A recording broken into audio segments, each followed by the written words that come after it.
I really believe that if we want to have an inclusive heart to our world, that we have to be able to notice where we've turned on ourselves and deepen our commitment to loving ourselves into healing.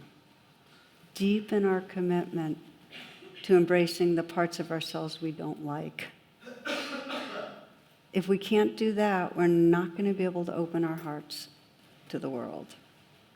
We're not going to be part of the healing of hatred. And it's not easy because we have a lifetime of stories that keep cycling through our mind about what's wrong, and feelings that then solidify our self-judgments. So we have to learn to work with that. So when Arthur Brooks talks about a culture of contempt, he says we're addicted to a culture of contempt. We're also addicted to a culture of turning against ourselves, inner contempt. It's an addiction to not like ourselves. But I want to pause here on what I'm sharing, because I'll often describe the power of getting that it's not my fault. And some people wonder, well, wait a minute, doesn't that make me that I'm not going to be accountable? Or I won't be responsible? I mean, if I tell myself it's not my fault?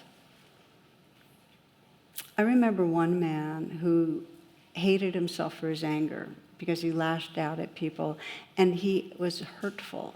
He hurt his wife. He hurt his teenage daughter. He was hurtful. And he said, how can I forgive myself? I'm hurting people I love.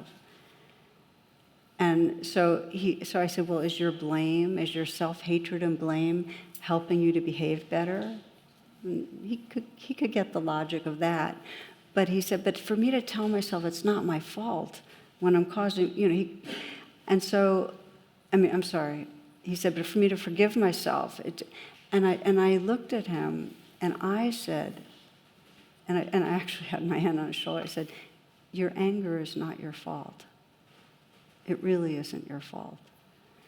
And something cracked, and he began sobbing.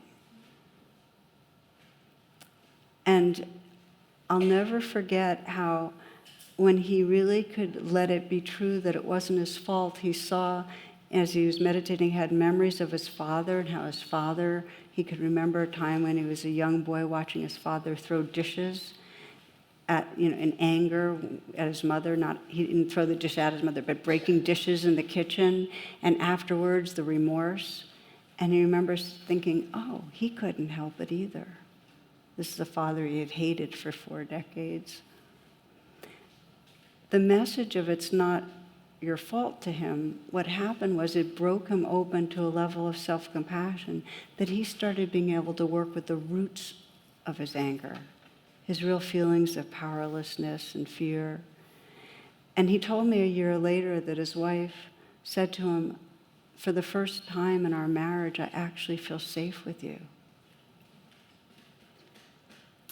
Getting that it's not our fault, that there's millions of years of conditioning, that we can't control the limbic brain, that we can't control the trauma that's come in our lives. It's as one writer put it, the title of his book is, It Didn't Start With You.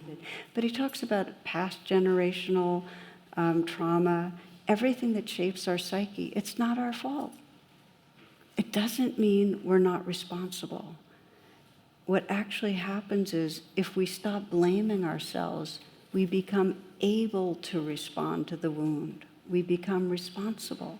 It's the pathway to responsibility, to let go of that contempt and self-hate.